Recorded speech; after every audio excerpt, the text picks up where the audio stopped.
سن 1979 میں برسر اقتدار آنے والے صدام حسین سن 2003 میں عراق میں امریکی مداخلت تک عراق کے صدر رہے۔ وہ چاہتے تھے کہ قرآن کی ایک ایسی کاپی تیار کی جائے جس میں سیاہی کی جگہ ان کا خون استعمال ہو۔ اس کہانی کے مطابق 2 سال کے عرصے تک ہر ہفتے صدام حسین ایک نرس کو اپنا بازو پیش کرتے تھے تاکہ وہ اس میں سے ان کا خون نکال سکے، جس کے ذریعے یہ قرآن لکھا جانا تھا۔ اس کام پر اٹھنے والے اخراجات کے ساتھ ساتھ بہت سی دیگر تفصیلات بھی متنازع ہیں، مگر بارہا سامنے آنے والے دعووں کے مطابق اس قرآن کے 605 صفحات اور 114 سورتیں لکھنے کے لیے صدام حسین کا 24 لیٹر خون استعمال ہوا۔ امریکہ کی جارج ٹاؤن یونیورسٹی میں centre for contemporary Arab studies کے ڈائریکٹر جوزف ساسون کہتے ہیں کہ اس قرآن کی تکمیل کے بعد اسے بڑی دھوم دھام کے ساتھ صدام حسین کو پیش کیا گیا تھا۔ ساسون صدام حسین پر لکھی جانے والی کتاب کے مصنف بھی ہیں۔ امریکہ میں کیلیفورنیا کے نیول گریجویٹ سکول میں سیاسی حکمت عملی کے پروفیسر سیمیول ہیلفونٹ کا کہنا ہے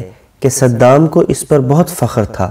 انہوں نے اس قرآن کے ساتھ بہت سی تصاویر بھی بنوائی تھی۔ الگ الگ صفحات پر مشتمل اس قرآن کے نسخے کو بغداد کی مسجد جامعہ القرا میں رکھا گیا تھا۔ یہ مسجد بھی صدام حسین نے تعمیر کروائی تھی اور اس میں 4 بڑے مینار ہیں۔ کچھ لوگوں کا خیال ہے کہ اس مسجد کے مینار کلیشنکوف AK-47 کی نوک سے ملتے جلتے ہیں۔ اس قرآن کی تقریب رونمائی کو عراق اور بین الاقوامی میڈیا نے کور کیا تھا۔ 25 ستمبر 2000 کی رپورٹس کے مطابق صدام حسین نے قرآن کا یہ نسخہ اس لیے بنوایا تاکہ اللہ انہیں ان کے سیاسی سفر میں سازشوں اور خطرات سے محفوظ رکھیں۔ اس زمانے میں سرکاری میڈیا کو ریلیز کیے گئے ایک خط میں صدام حسین نے کہا تھا کہ میری زندگی خطرات سے گھری ہوئی ہے، جس میں میرا بہت زیادہ خون ضائع ہو سکتا تھا مگر میرا کم ہی خون ضائع ہوا۔